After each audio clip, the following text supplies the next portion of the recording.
Shalom saudara-saudara yang dikasih Tuhan, jumpa kembali dengan saya. Saya berharap saudara-saudara dalam keadaan sehat, dalam keadaan selalu diberkati oleh Tuhan. Hari-hari ini hidup kita banyak terfokus pada keadaan-keadaan yang sedang kita alami. Sebagaimana kita ketahui, ada banyak persoalan-persoalan yang menimpa hidup kita. Ada banyak orang-orang yang memikirkan tentang pekerjaan mereka. Ada banyak orang yang memikirkan tentang sakit penyakit mereka. Ada banyak orang yang memikirkan tentang keadaan rumah tangga mereka. Ada banyak orang yang memikirkan keadaan orang-orang yang mereka kasihi. Tetapi satu hal yang mereka harus pikirkan, harus mereka ketahui bahwa mereka dalam keadaan apapun hari-hari ini, kita harus terfokus kepada Tuhan. Dalam Kisah Para Rasul pasal yang ketiga ayat 1 sampai dengan ayat yang ke-10, saudara-saudara, di sana membahas tentang Petrus dan Yohanes menyembuhkan orang lumpuh.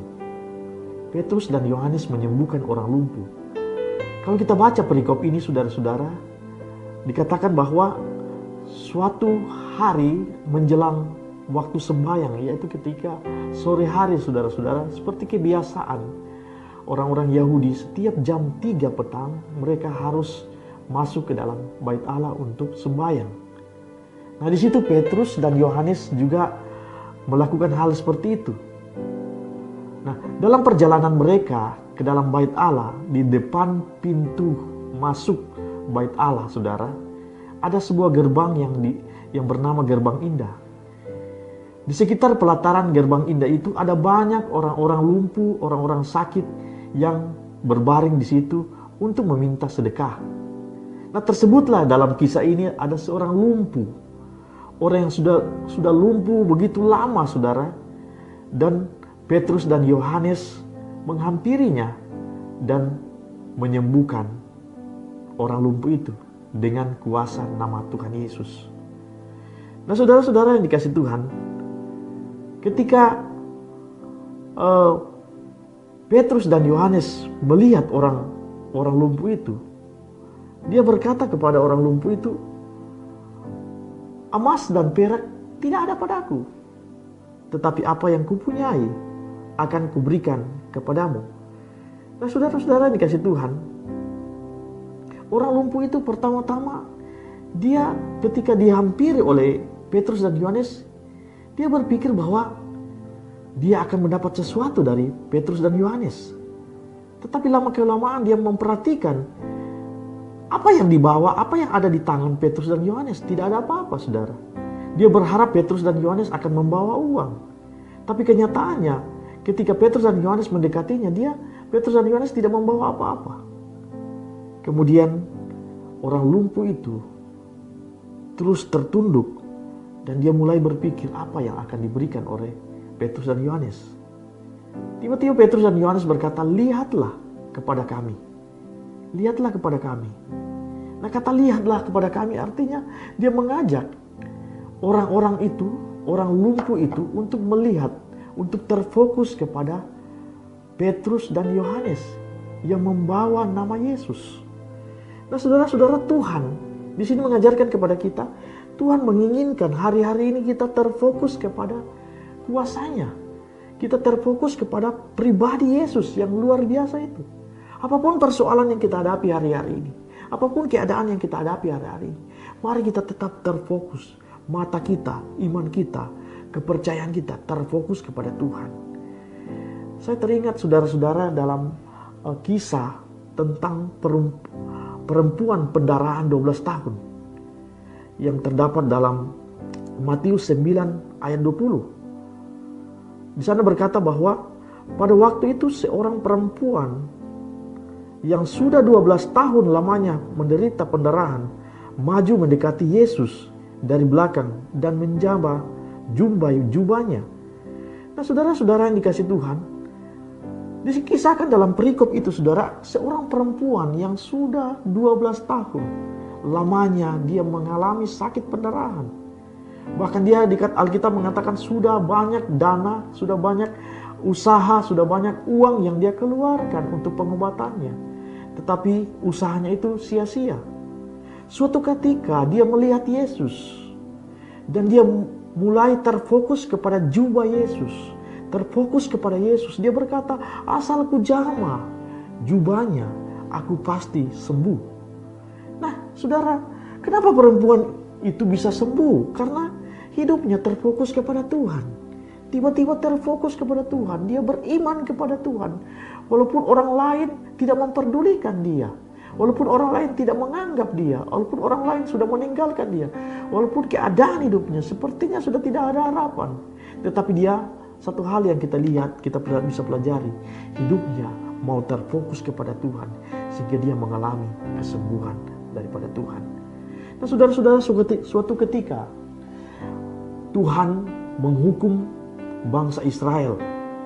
Ketika orang-orang Israel mulai bersungut-sungut kepada Tuhan, mulai mengeluh kepada Tuhan, karena mereka mulai berteriak kepada Musa, Musa, kenapa engkau membiarkan kami hidup di padang gurun ini?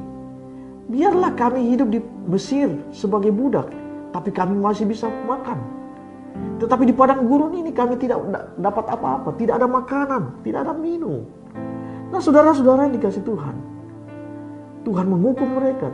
Tuhan mendatangkan ular tedung. Dan Tuhan mengizinkan ular itu mematuk setiap orang-orang Israel yang bersungut-sungut. Lalu Tuhan melihat hal itu. Dan Musa datang ke hadapan Tuhan, meminta pengampunan atas bangsa Israel. Dia kasihan, dia prihatin kepada bangsa yang sedang dihukum Tuhan. Dia berkata kepada Tuhan, Tuhan, tolong ampuni bangsamu ini. Dan Tuhan berkata, buatlah sebuah ular tembaga. Buatlah sebuah ular tembaga dan taruh di atas tiang.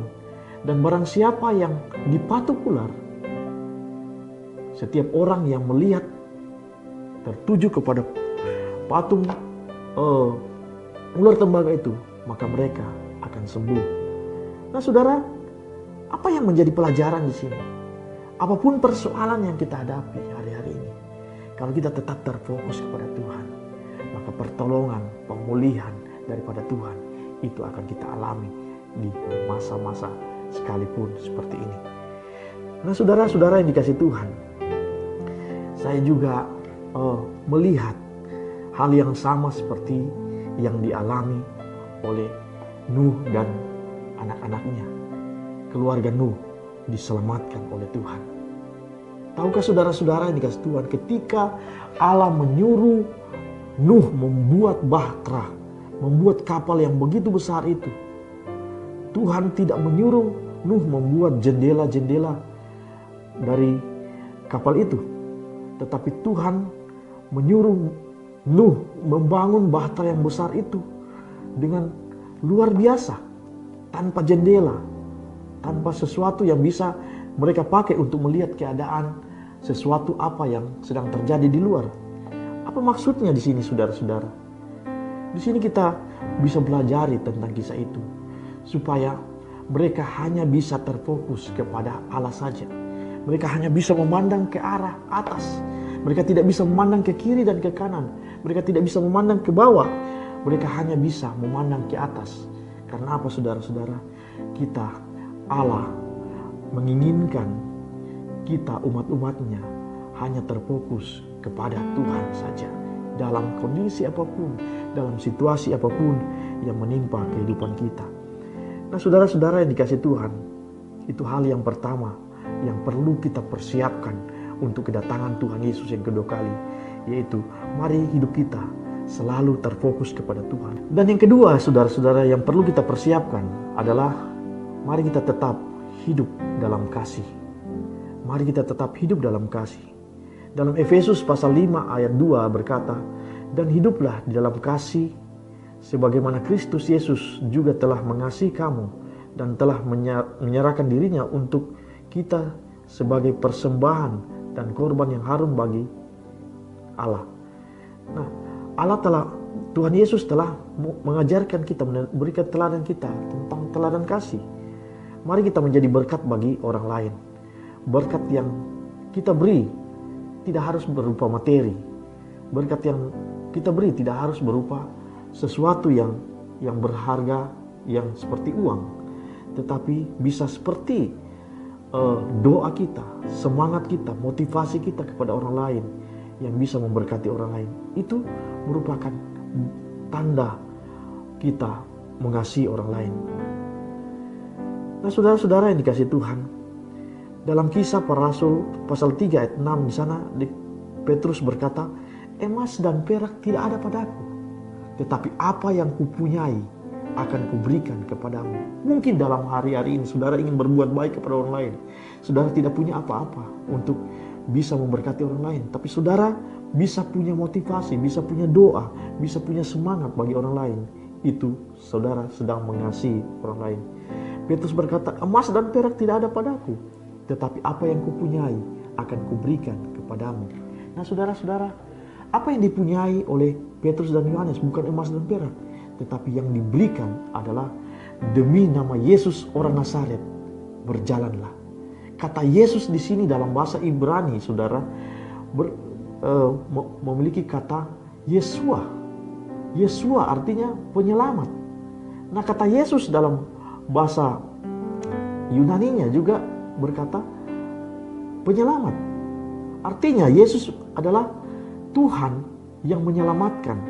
Ketika kita mempunyai nama Yesus, ketika kita punya sesuatu nama Yesus dalam hati kita, kita bisa memberkati orang lain. Orang lain yang mempunyai kekurangan akan diberkati oleh Tuhan. Orang lain yang sakit akan disembuhkan oleh Tuhan dengan kuasa nama Yesus. Nah, saudara-saudara yang dikasihi Tuhan, mari hari-hari ini kita persiapkan hidup kita. Ketika Tuhan Yesus datang, kita adalah pribadi yang siap untuk kedatangan Tuhan yang kedua kali, yaitu terfokus kepada Tuhan dan tetap berbuat kasih. Mari saudara-saudara, tundukkan kepala, kita berdoa. Bapa di surga, Bapa yang kekal, Bapa yang kami puja dalam nama Tuhan Yesus, saat ini kami sudah dengarkan kebenaran firman Tuhan, dan tiba saatnya Tuhan kami berdoa bagi saudara-saudara kekasih kami yang saat ini sedang sakit. Tuhan, kami berdoa di dalam nama Tuhan Yesus, Engkau menyembuhkan, Engkau memulihkan kesehatan mereka. Yang sakit Tuhan sembuhkan, yang lemah Tuhan kuatkan. Terima kasih Bapa, kami teringat bagi saudara-saudara kekasih kami yang saat ini mengalami masa-masa sulit dalam kehidupan mereka.